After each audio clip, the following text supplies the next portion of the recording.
आज हम देखेंगे boiling point temperature at which vapour pressure is equal to atmospheric pressure is called boiling point. तो हमने इसको आज तक किस कॉन्सेप्ट से देखा है? हमने देखा है कि हम पानी है, हम उसको उबाल रहे हैं, ठीक है। तो जब वो पानी लिक्विड से गैसियस स्टेट में चला जाएगा, उस पॉइंट को बोलते हैं बॉइलिंग पॉइंट। जी हाँ, उसको भी हम बोल सकते हैं। डेफिनेशन बहुत सारी हो सकती है, अलग अलग तरह की हो सकती है, अलग अलग एग्जांपल्स ले सकते हैं हम लोग। जैसे वाटर का बॉइलिंग पॉइंट 100 डिग्री सेल्सियस होता है, वैसे ही हम ले देते हैं बॉइलिंग पॉइंट ऑफ अल्कोहल जो कि होता है 351.2 केल्विन या फिर 78 डिग्री सेल्सियस। वैसे ही ईथर का भी है। और अब देख लेते हैं एलिवेशन ऑफ बॉइलिंग पॉइंट। तो ये क्या होता है एलिवेशन ऑफ बॉइलिंग पॉइंट? अरे सुना भी नहीं हमने तो कभी। It's a difference guys, difference between boiling point of solution यानी कि टीबी, जिसको हम टीबी से रिप्रेजेंट करेंगे, to the boiling point of pure solvent यानी कि TB naught. It is represented by delta TB. और जो डिफरेंस होता है, जो डिफरेंस हम निकालेंगे उसको डेल्टा टीबी से रिप्रेजेंट करें। तो delta TB is equal to TB minus TB naught. इसमें हमने एक और यहाँ पर भी लिख रखा है, TB is equal to boiling point of solution. तो ये जो है बॉइलिंग पॉइंट ऑफ सॉल्यूशन है।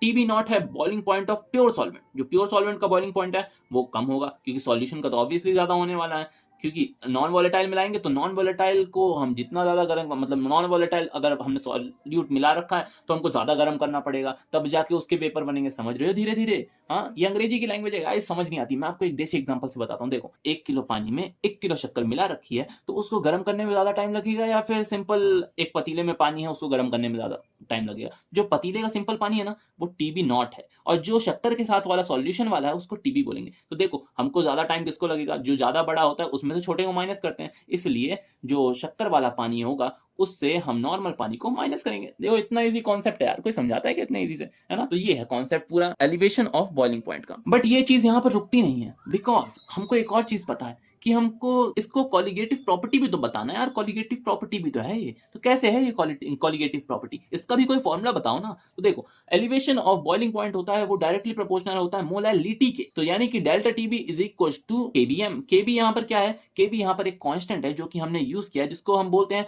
Molar boiling point elevation constant या फिर इब्लियोस्कोपिक कांस्टेंट। ये इब्लियोस्कोपिक कांस्टेंट आपको बहुत जगह एग्जाम में भी देखने को मिलेगा। ये मोलर वाले ये इतना लंबा कोई नहीं लिखता एग्जाम में। एग्जाम में ये दे देंगे आपको, ये डायरेक्टली प्रोपोर्शनल के साइन को हटाया और हमने कांस्टेंट रख दिया, बस ये इतना सही है। देखो, मोलर एलिवेशन कांस्टेंट या फिर केबी जो जिसको हम बोलते हैं is defined as the boiling point of elevation produced when 1 mole of solute dissolved in 1 kg of solvent। यानी कि हर कांस्टेंट को डिफाइन किया जाता है कि यूनिट यानी कि 1 मोल और 1 केजी। अब 1 मोल जो प्रोड्यूस हुआ है जब हम 1 केजी ऑफ सॉल्वेंट डिसॉल्व किया है, उसी को हम बोलते हैं इब्लियोस्कोपिक कांस्टेंट या फिर मोलर एलिवेशन कांस्टेंट।